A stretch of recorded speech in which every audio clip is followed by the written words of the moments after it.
For breakfast, we had some blueberries and raspberries, as you can see, 2 eggs, 1 turkey sausage, and 2 protein waffles with some whipped cream to sweeten it up, and also our coffee. So we have some leftover casserole, also watermelon, cantaloupe, and pineapple, and some fat-free, sugar-free Greek yogurt to dip that shit in. So, yeah. Got a little protein bar, 150 calories, 15 grams of protein, and I dropped it. Got some of the leftover casserole and a banana for our next meal. Warm up on treadmill.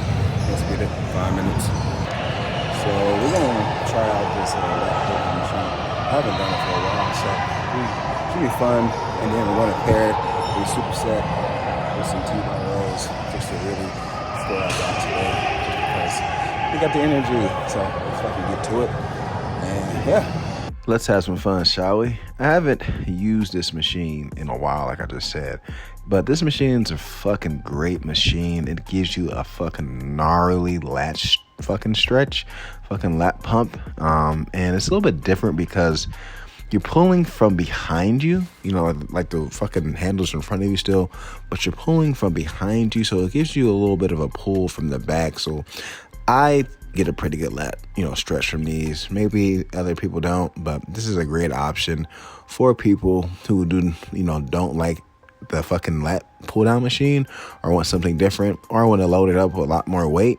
You know what I'm saying? Because it's a plate loaded, and something about plate loaded machines just feel like more natural. It feels like better for me, and feels like I just get a better stretch. Like it's the same thing when I do like a plate loaded chest supported row. Like I get a fucking great stretch, maybe because the weight's more dense or something like that.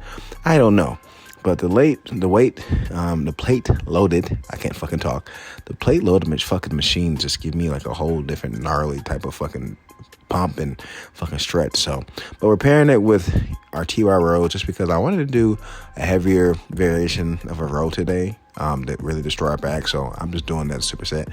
As you guys know, I love supersetting the same muscle. It saves time in the gym, like I always say, and it really fucking breaks down that fucking muscle and beats it up pretty good. And I can take a lot of fucking volume, a lot of fucking, weight with my back. My lats are strong as shit. So is my traps and my, my rhomboids and my rear delt. So I can beat them up pretty good. But as you guys can see, even though I'm supersetting it, these two exercises together, form is still good. Taking our time going up, stretching all the way up. It looked like my fucking neck disappeared. Like a fucking goddamn milk dud. I look bald too.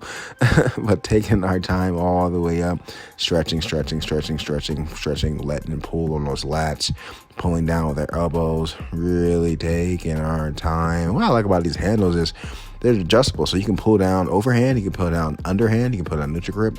So I kind of do a combination of the two, neutral grip and overhand, and I really like that. Like, that switch you're able to do, because you can start off with an overhand grip and then you can pull down with your, neutral grip, and it kind of hits, your lats at different points of the heads of the lats.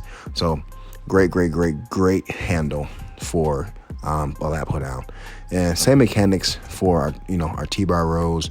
I'm going down slow, rowing 1, 2, 3, 4, stretch all the way down. And of course it's lighter drop sets, guys, but I definitely went lighter on my T-bar row just because I'm already doing that exercise. I don't need to go super heavy with these, but as you guys can see, fucking form phenomenal, form impeccable, not rushing it. We're pulling up a little bit because we're getting fatigued, so we get a little bit of help from our traps. But on the way down, the most important part, still getting that great gnarly fucking stretch, as you guys know. And here we go, our last set of our lat pull downs, and this is just a back view, as you guys can see. Pulling down, elbows, going up slow. As you guys know, it's the same fucking shit. I know my fucking shit is fucking, repetitive. What I say is repetitive, but I'm going to keep nailing it in your fucking head. The importance of the fucking stretch, the importance of the eccentric phase. So if you get irritated, I don't care. I don't care. You guys are still watching, so eccentric phase. Full ROM, which is full range of motion, until you get to the point of failure. And then you start doing some partial reps that lengthens the muscle group. So, yeah.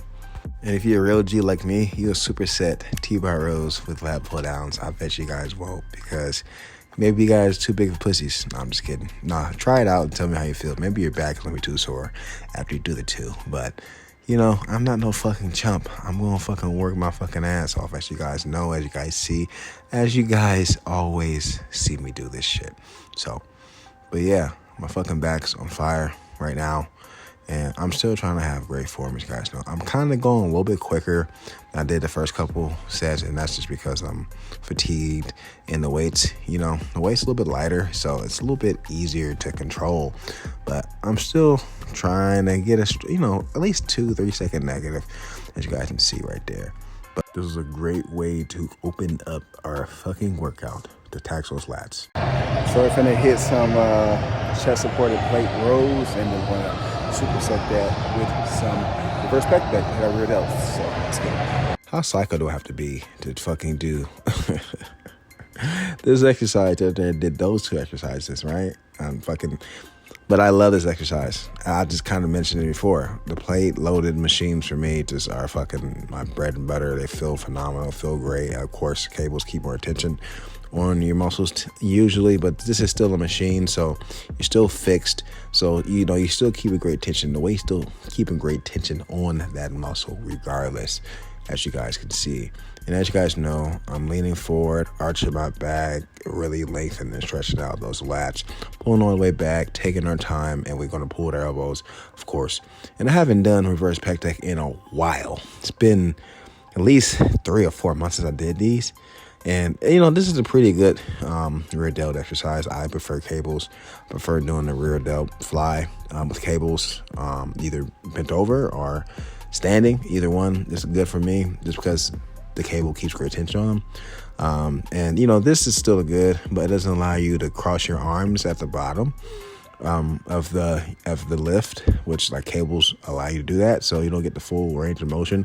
Actually, if you were to sit sideways and do one arm, the one arm variation will allow you to get that full stretch. But a lot of people don't have the time in the gym to do one arm or one leg exercises. So if you're just doing a reverse pec deck for your rear delts, still a pretty good option. But like I said, I prefer cables. Cables are the best option for rear delts. But we don't have all the time in the world today, and also to be fair, the cables were taken anyway, so I couldn't do it if I wanted to. But in the gym, you have to realize that if you have something planned for the day, and either you have a limited amount of time, or somebody's using that machine or using those dumbbells or using something you want to fucking use, you have to be flexible. You have to have other options to do the same thing, or do something that's similar to what you have planned.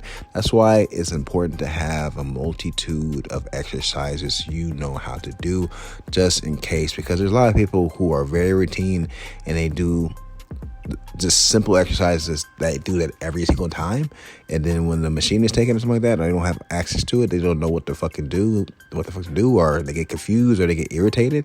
You know what I'm saying? So they might not work out, they might just leave instead of doing something else. So that's why I challenge myself sometimes to try new things and do new exercises, do stuff I've never done before, and see how I like it, see how it feels, or switch up my programming every once in a while when I'm actually programming, so I can keep things fresh, and so I don't, get in that habit of always have to do this, or always have to do that. You know what I'm saying? It's important to have a variety, tomato. It's important to have, just options in the gym, because you never know. You might switch the gym, you might be traveling, you might be doing this, you might be doing that, you might be visiting the gym with your friend, and they might not have what you're used to. So you got to be able to switch it up, guys. It's important to be able to switch it up. You know what I'm saying? And like I said, I do that every now and then. I'll just switch things up just to fucking switch it up and give my muscles a different, stimulus for growth. So that's important. As you got to see, front view of our rows. And you can kind of see I'm leaning forward, like I always tell you guys. And I'm kind of sitting there, stretch, taking our time, boom. Yeah, as you guys see me from my face, this shit is painful. Hard work is painful. Gains is painful. Nothing's fucking easy. Nothing comes easy, especially when you're an advanced lifter. You've been doing this shit for a very long time. You got to work extra hard. You got to, go the extra mile, get the extra stretch, go to failure, go past failure, get length and partials in order for you to keep growing, because, you're maxing out your gains. You know, if you're a new lifter, you know, you don't have a lot of newbie gains. But if you're somebody like me who's an advanced lifter, you got to do everything and anything and try new things to keep continuing to pump out those fucking, you know, very hard to reach, to dig out gains, because, you know what I'm saying, it gets harder as you get older. It gets harder with more experience. But, you know what I'm saying, you still can make gains, guys. So once you hit a plateau, just know you still can keep making gains. Most people do not hit their genetic limit because people don't, dial in on their fucking diet, dial in on their training, dial in on their sleep, dial in on all the important things. So yeah. As you guys can see, I'm doing some lying curls with dumbbells. My phone's about to die, so I only had one time to record one set, but guys, I promise you, I did 4 sets with these motherfucking challenging as fucking goddamn it. I fucking love and hate these fuckers, but yeah, I did 4 sets of these, guys. As you guys know, this is a new exercise. It's not necessarily a new exercise, but it's new to me.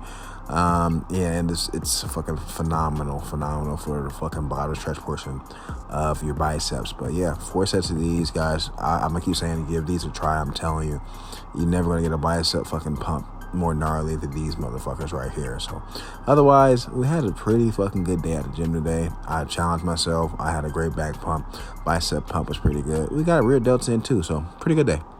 So for dinner, we got some Kraft macaroni and cheese, some tuna in there, and some peas for extra protein. It's time to work now. Work.